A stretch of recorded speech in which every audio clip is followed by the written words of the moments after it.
Ghosting. मैं video शुरू करने से पहले ये 3 वर्ड्स बोलना चाहती हूँ। I hate ghosting. हाँ जी। सी सिम्पोजियम इज़ अ प्लेस जहाँ आप खुलकर अपनी हर एक बात बोल सकते हैं, तो फिर मैं क्यों ना बोलूँ। तो पहली बात तो मुझे घोस्ट्स भी नहीं पसंद। ओके, मैं कोई हॉरर मूवी नहीं देखती हूँ और घोस्टिंग तो बिल्कुल भी नहीं पसंद। ये टर्म हर कोई जानता है, पर फिर मैं शॉर्ट में बता देती हूँ कि यदि आप किसी रिलेशनशिप में हैं और आप अचानक से अपने पार्टनर को छोड़ देते हैं, उसे कोई वार्निंग नहीं देते, कोई क्लोजर नहीं देते, जस्ट लीव, ऐसे ही छोड़ देते हो। सी जेंडर वाइज बिल्कुल नहीं है, टेक इट एज जो भी जेंडर आपको सही लगे। तो इसे कहते हैं घोस्टिंग। और ये दुनिया के कोई भी रिलेशनशिप को, देखिए जनरली ये सिर्फ लव रिलेशनशिप में होता है। आपके पेरेंट्स कभी आपको घोस्ट नहीं करेंगे, आपके बेस्टीज, आपके फ्रेंड्स, ऑफ कोर्स कलीग्स तो कभी कर ही नहीं सकते हैं। तो बात आती है सिर्फ रिलेशनशिप में, लव रिलेशनशिप में। ओके, लव रिलेशनशिप में ही घोस्टिंग होती है और ये आज के टाइम में कुछ ज़्यादा ही हो रही है।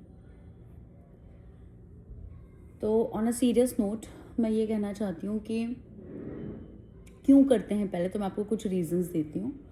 मैं तो बिल्कुल सपोर्ट में नहीं हूँ, बट जो फैक्ट है उसको तो बताना ही पड़ेगा।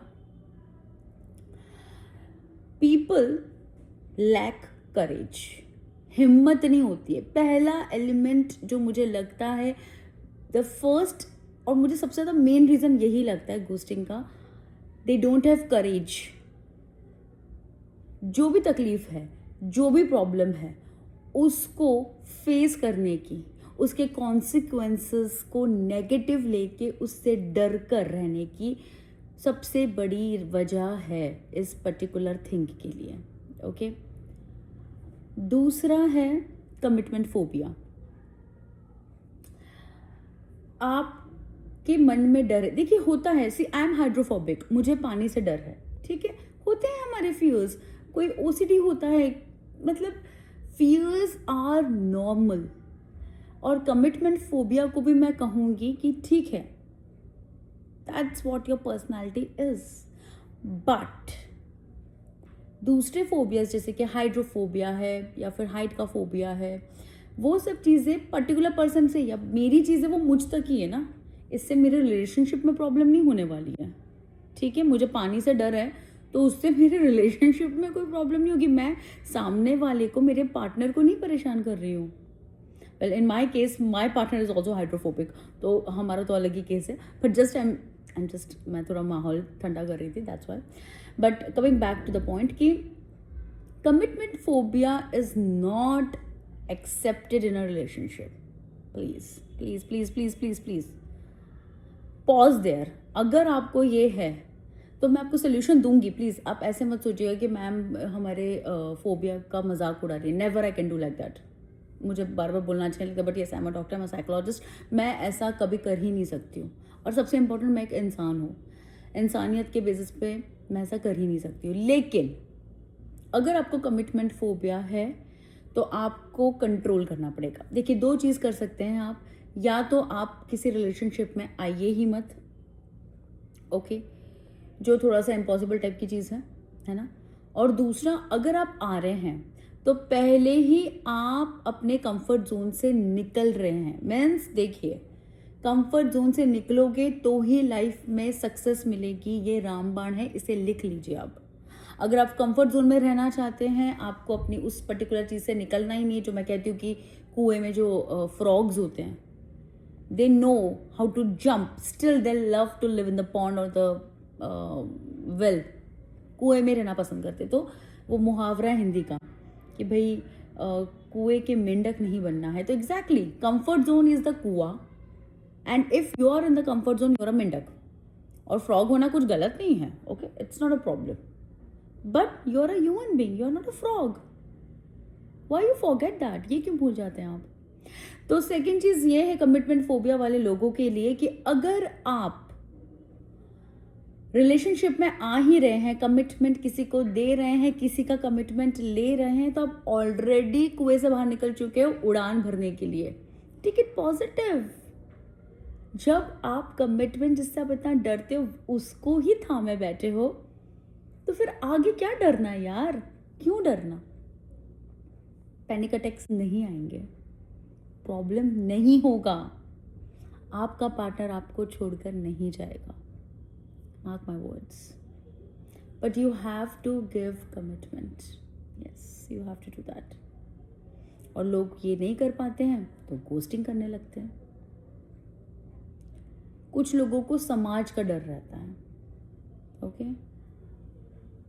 मैं कोई पर्टिकुलर कंट्री की बात ही नहीं कर रही हूँ, इट्स ओवरऑल किसी को क्लास का रहता है, किसी को सोसाइटी का रहता है, किसी को रिलीजन का रहता है, किसी को क्रीड का रहता है, किसी को रेस का रहता है, किसी को कुछ होता है, बहुत कुछ होता है।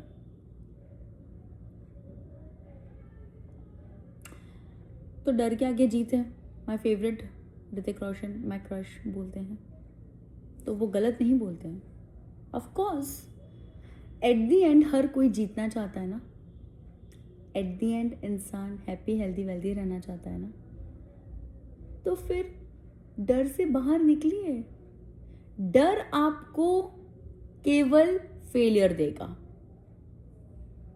Fear is equal to failure.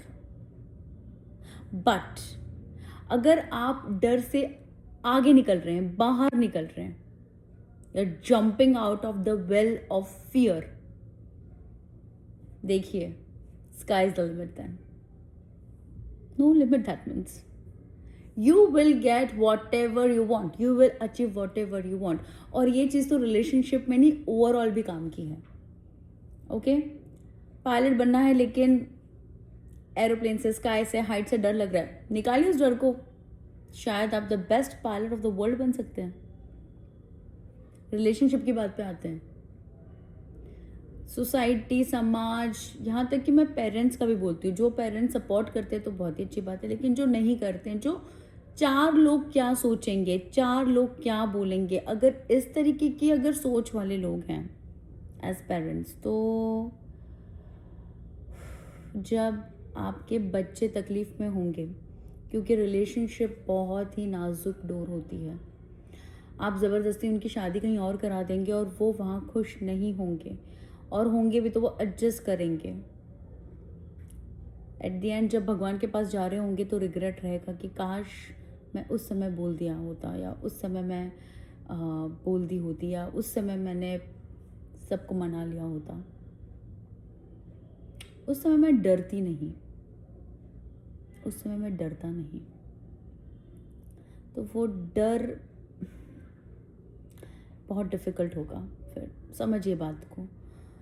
तो मैं यहाँ किसी को प्रोवोक नहीं कर रही हूँ, मैं बस इतना कह रही हूँ कि यदि आप किसी रिलेशनशिप में जाते हैं और आप सीरियस हो, सामने वाला भी सीरियस है, तो उसका नेक्स्ट स्टेप शादी ही होनी चाहिए, और वो आपको मीन्स करना ही चाहिए। प्लीज़, मैं कोई और रिलेशनशिप के लिए फोर्स कर ही नहीं सकती, क्योंकि उन सारे रिलेशनशिप्स में लीगैलिटी आती नहीं है, और वो आज नहीं तो कल टूट ही जाते हैं। आप ट्रायल के लिए करना चाहते हो, that's a different thing, that's okay, that's a part of today's world, that's okay, but at the and result should be always marriage. आप उससे अगर डर रहे हो, आप उसकी वजह से गोस्टिंग कर रहे हो, तो इतना तो याद रखिए कि आपको गॉड को जवाब देना है, कर्म आपको छोड़ेगा नहीं, सच कह रही हूँ मैं। थर्ड पॉइंट, ओके, लोग सोचते हैं शांति बनी रहेगी अगर मैंने ये कर लिया, मैं भाग गया या मैं भाग गई या मैंने ये चीज़ को यहीं छोड़ दिया, तो एटलीस्ट पीस रहेगा, सब खुश रहेंगे। ये सबसे बड़ी गलत फहमी है माय फ्रेंड, सबसे बड़ी गलत फहमी। आप किसी को जवाब दिए बिना भाग रहे हो और आप सोच रहे हो कि सब सुख शांति रहेगी, वो इंसान भूल जाएगा आपको। ओ गॉड, मैं तो बचपन में मुझे किटकैट चॉकलेट इतनी पसंद थी, जो मुझे मेरे डैड बस, I just use to put the finger and he use to give me, मैं वो चीज़ नहीं भूली हूँ। मैं किसी के साथ बिताए गए अपने सोल रिलेशनशिप को कैसे भूल सकती हूँ? और आप सब भी इंसान हो, मैं भी इंसान ही हूँ, मैं कोई एलियन तो हूँ नहीं। और ऐसा सबके साथ ही होता है। लोग कहते हैं मैं बहुत स्ट्रांग हूँ, मैच्योर हूँ, मैं इस चीज़ से निकल गया। No no no no, inner child always remains, it never goes, it never goes. ये एक्सपीरियंस के बेस पे बोल रही हूँ, पेशेंस देखने के बाद, काउंसलिंग करने के बाद, दुनिया देखने के बाद। हाँ जी, 15 साल एक्सपीरियंस ऑफ नॉलेज एंड सबसे important practical work. Your inner child never goes, you just suppress. आप पता है क्या करते हो? आप सप्रेस करते हो। और मेरा हमेशा का एग्जाम्पल है कि अगर आपने सप्रेस किया, जैसे पूरी को आपने ज़्यादा प्रेस किया, वो फूलने लगेगी। कोई चीज़ को आप जितना दबाओगे, जितने प्रेशर से, उतने ही डबल ट्रिपल प्रेशर से वो बैक बाउंस होगा। Because every action has an equal and opposite reaction, और वो रिएक्शन ऑपोजिट ही होगा, नेगेटिव ही होगा।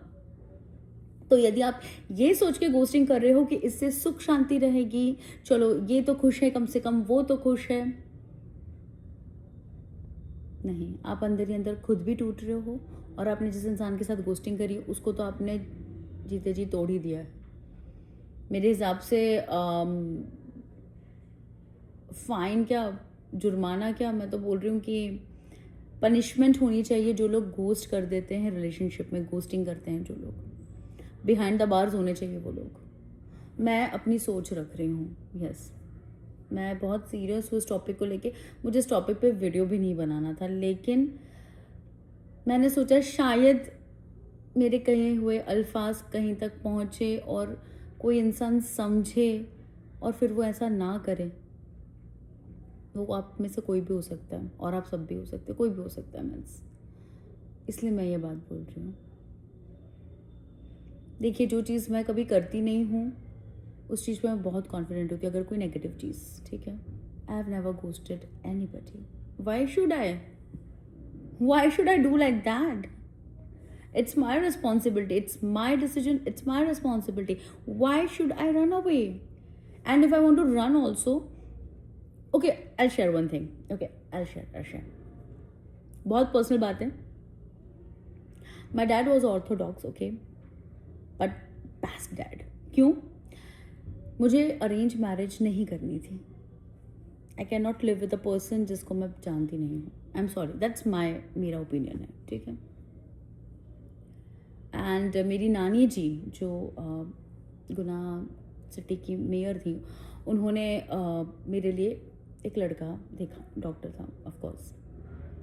एंड मैं ज़्यादा नहीं बोल सकती बिकॉज पॉलिटिक्स रिलेटेड भी है वो तो, बट मुझे नहीं करनी थी। और मैं अपने डैड से बोल नहीं सकती थी क्योंकि मुझे लगा कि शायद मेरे dad he will not support me. So मैं अपनी मम्मा को बोलकर भाग गई अपनी फ्रेंड के घर। उसके साथ ही गई थी कोटा। अगर विनीता मुझे देख रही होगी यहाँ पे तो उसको याद आएगा वो 15 डेज मैं बोलकर भागी। Can you believe that? हाँ, वो जब वी मेट की क्या नाम था कैरेक्टर का, गीत ऑफ कोर्स। वो अपनी सिस्टर को बोलती ना, मैं तो भाग रही हूँ या हाँ, डैड को नहीं भूल के भागी थी, मम्मा को बोल के भागी थी, बट मम्मा को बोल के भागी थी। और जब 15th डे डैड का फ़ोन आया, मॉम का फ़ोन आया कि कोई प्रेशराइज नहीं कर रहा है, आ जाओ, आई केम बैक। और आपको एक बात बताऊं, आप लोग हंसोगे मेरे ऊपर, मेरे डैड तो उसी दिन मेरी नानी जी से लड़ लिए थे कि भाई आप मतलब हमारी बेटी क्या चाहती है हमें पूछने दीजिए। ओके, मेरा पीजी चल रहा था कार्डियो में, MJ medical college, government medical college Indore से। उन्होंने कहा पढ़ाई चल रही है उसकी, सो लेट मी आस्क हर।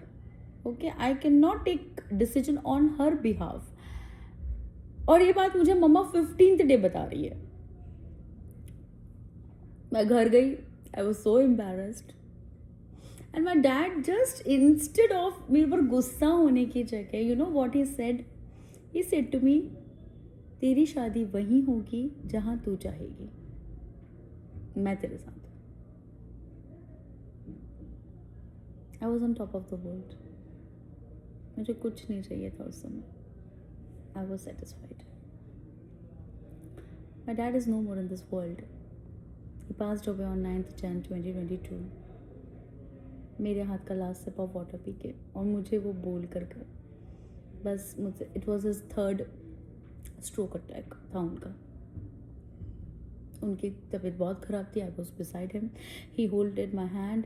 ही आस्क्ड मी कि मेरा सिर दुख रहा है, प्लीज़ मेरा सिर दबा दो. And that time he said to me, बस शानू अब नहीं हो रहा मुझसे, अब मैं और ये ज़िंदगी नहीं खींच पाऊँगा. मुझे वो बता कर गए. आफ्टर 1 आवर के बाद ही passed away with attack. Sorry, थोड़ी इमोशनल हो गई, बट मैं इतनी बड़ी बात आपसे इसलिए कह रही हूँ कि मैं ये बता रही हूँ as dad, as daughter, as daughter, as dad. मेरे डैड मुझे बता कर ये दुनिया छोड़ कर गए, और मैं मतलब डैड को डायरेक्टली तो नहीं बट इनडायरेक्टली बता के गई कि मैं भाग रही हूँ.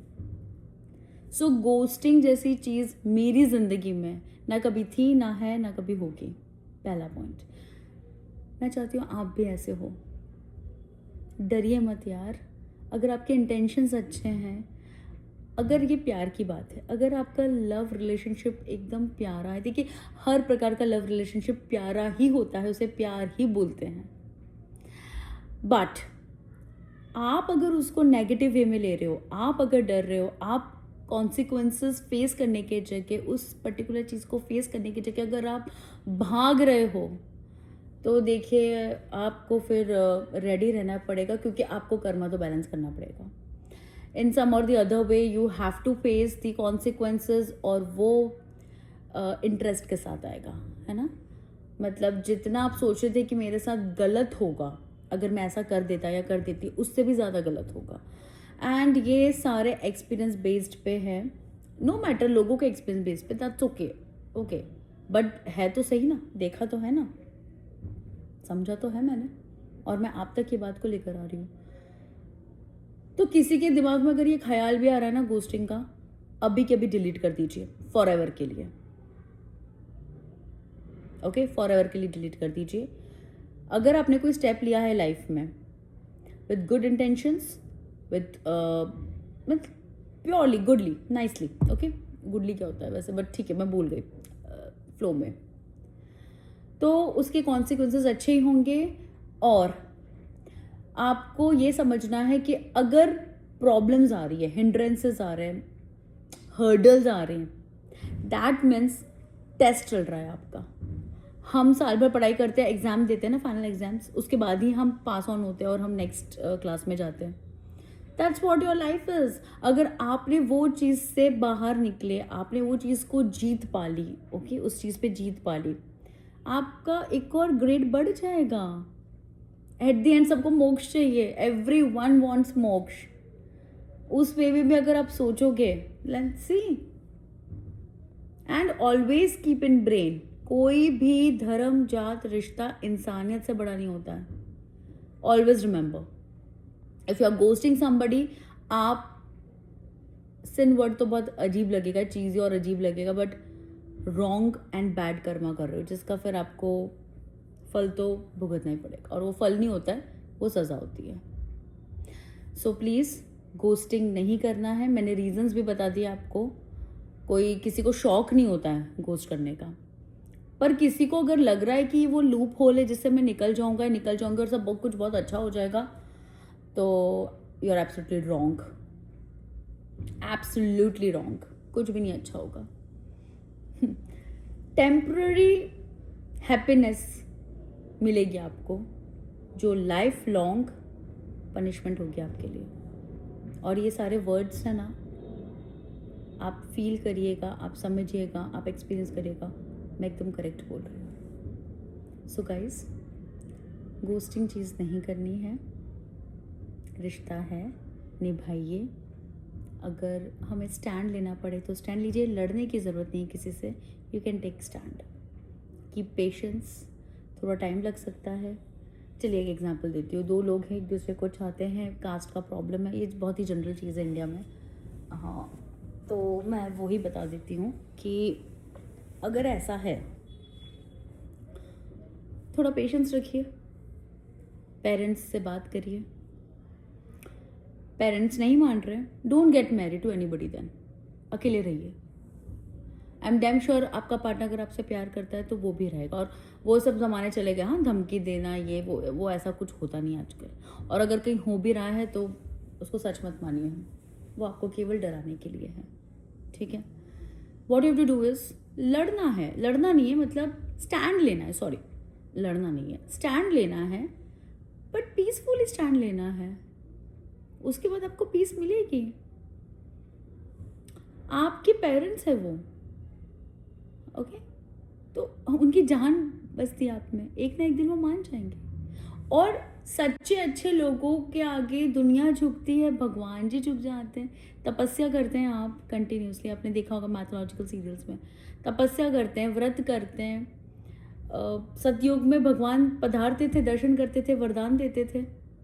जब भगवान जी झुक सकते हैं तो वो तो आपके पेरेंट्स हैं, सेम होमोसेपियंस है, वो भी ह्यूमन बीइंग्स हैं। तो please, ghosting is never the solution to you know, बचने के लिए कोई भी वो सोल्यूशन कभी ना था, ना है, ना कभी होगा। तो प्लीज़ डोंट डू इट। और अगर आपको देख रहे हो कि आपका कोई फ्रेंड या रिलेटिव या कोई भी व्यक्ति जिसको आप जानते हो और वो ऐसा कर रहा है या कर रही है, तो उसको आप प्लीज़ समझाइए कि ऐसा नहीं करना है। और ना समझे तो मेरा ये वीडियो दिखा दीजिएगा, ठीक है।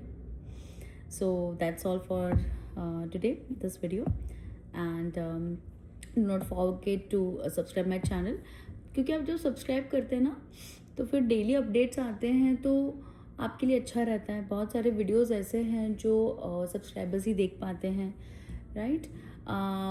लोग ऑर्नामेटोलॉजी को इतना देखते फिर वो पूछते हैं मैम इसका क्या, उसका क्या, तो क्योंकि वो सब्सक्राइबर नहीं होते तो मुझे हर बार उनको एक्सप्लेन करना पड़ता है, आप ये वाले पे जाइए, इस पे जाइए, यहाँ देखिए, वो देखिए। तो ऐसा क्यों करना है, जस्ट आपको वो सब्सक्राइब करना है, एक टच ही करना है, okay, and then the doors are open. ये पूरा कंटेंट आप लोगों के लिए तो है, मुझे अपना नॉलेज शेयर करना है, अपना एक्सपीरियंस शेयर करना है, और मुझे बस एक हैप्पी हेल्दी वेल्दी लाइफ दुनिया को प्रोवाइड करनी है। यही मोटो है मेरे सिंपोजियम का, the healing clinic. I heal in this way, ठीक है। सो बेल भी आ गया, चलो दैट्स ऑल, बाय।